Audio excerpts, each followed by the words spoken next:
For local people, the noise is a great disturbance because there's a whining noise, and they fly over this area quite regularly.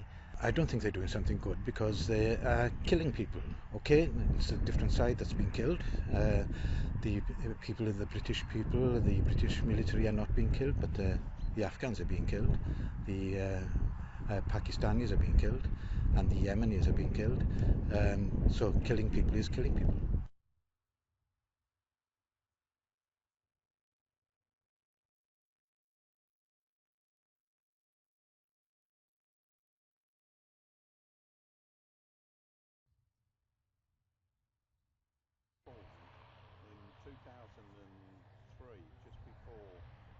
There is a sense of frustration in the area at the lack of imagination and development of the local economy.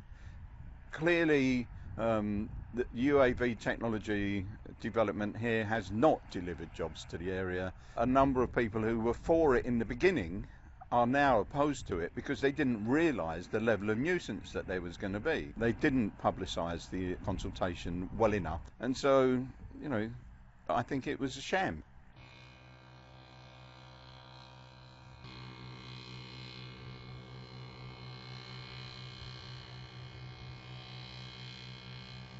The UK has undertaken 349 drone strikes in Afghanistan as up until this week.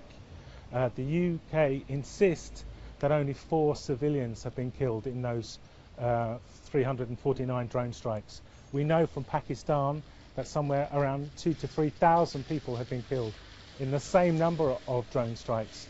So either the UK is 100 to 200 times better at this than the US Air Force, or there's something seriously wrong with those drone figures. Because of these unmanned systems, it's a lot easier to go to war, and therefore there will be much more warfare, and the world isn't safer.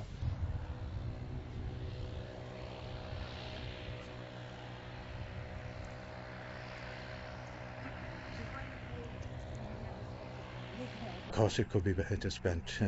It could be spent on hospitals and schools rather than on killing machines.